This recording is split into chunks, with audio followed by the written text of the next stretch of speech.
নমস্কাৰ, মোৰ নাম নয়নজিৎ শৰ্মা। মোৰ ঘৰ নলবাৰীত। বৰ্তমান মই নলবাৰী শুশ্ৰূষা হস্পিটেলত কাম কৰি আছোঁ। 2024 বৰ্ষৰ সাহিত্য একাডেমী যুৱ পুৰস্কাৰ অসমীয়া ভাষাৰ কাৰণে মোৰ প্ৰথমখন গল্প সংকলন জালকটা জুই আগবঢ়োৱা হৈছে এই কিতাপখনলৈ। 2022 চনৰ ডিচেম্বৰ মাহত পূৰ্বায়ন প্ৰকাশনে প্ৰকাশ কৰিছিল কিতাপখন, আৰু যোৱা বৰ্ষত মৰিয়ম বৰকটকী বঁটা লাভ কৰিছিল।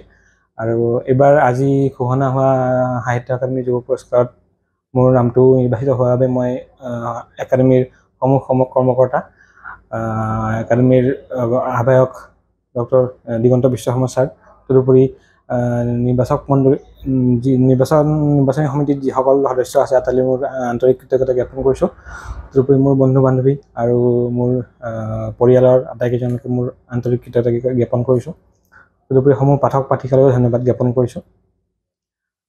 মোৰ প্ৰথম গল্প প্ৰকাশ হৈছিল 2016 চনত দৈনিক অসমৰ দেওবৰী চৰাত প্ৰথম গল্প প্ৰকাশ হৈছিল। তাৰপিছত অসমৰ যিকেইখন আলোচনী আছে, প্ৰকাশ, গৰিয়সী, সাতসৰী, অনলাইন আলোচনী আছে, অন্য যুগ, আটাইকেইখন গল্প প্ৰকাশ হৈছে। আৰু এইখন মোৰ প্ৰথম সংকলন। ইয়াৰ তাৰোপৰি এখন অনুবাদ সৰু সাহিত্য পুথি প্ৰকাশ হৈছে অসম প্ৰকাশন পৰিষদৰ পৰা। আৰু এই বঁটাটো লাভ কৰি মই নিচেই আনন্দিত। তদুপৰি মোৰ প্ৰথম গল্পৰ সাহিত্য চৰ্চাৰ অনুপ্ৰেৰণা হিচাপত ক'বলৈ গ'লে সৰুৰ পৰা আচলতে ঘৰত পঢ়া শুনাৰ পৰিৱেশ এটা আছিল। মোৰ মা শ্ৰীমতী ঊষা দেৱী, দেউতা শ্ৰী ফণীন্দ্ৰ শৰ্মা। মা দেউতা দুগৰাকী শিক্ষক শিক্ষয়িত্ৰী। ঘৰত কিতাপৰ আলমাৰি এটা আছিল, গতিকে কিতাপ পঢ়াৰ অভ্যাস এটা গঢ় লৈ উঠিছিল সৰুৰে পৰা। তাৰ পৰাই লিখা মেলাৰ চৰ্চাও আৰম্ভ হৈছিল। পিছলৈ যেতিয়া গল্প উপন্যাস আদি পঢ়িলোঁ, লিখাৰ ইচ্ছাটো বাঢ়ি গ'ল।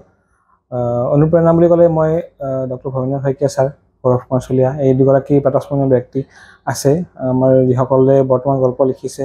সকলোৱে এই দুজনৰ পৰা অনুপ্ৰেৰণা লাভ কৰিছে। তাৰোপৰি মই অপূৰ্ব শৰ্মা ছাৰৰ নাম ল'ম। অপূৰ্ব শৰ্মা ছাৰৰ গল্পই এক নতুন দিশ প্ৰদান কৰিছে মোৰ লিখনিত, গতিকে ছাৰলৈ মই আন্তৰিক কৃতজ্ঞতা জ্ঞাপন কৰিছোঁ। তদুপৰি অৰুন্ধতী ৰয় বা গাৰ্চিয়া মাৰ্কেজ আৰু বৰহেচৰ নাম মই বিশেষভাৱে ল'ম। তেওঁলোকৰ লিখনি পঢ়ি নিজেও তেনেকৈ লিখাৰ এটা ইচ্ছা জাগিছিল, আৰু তাৰ পৰাই মোৰ লিখা জীৱনৰ আৰম্ভণি হৈছিল।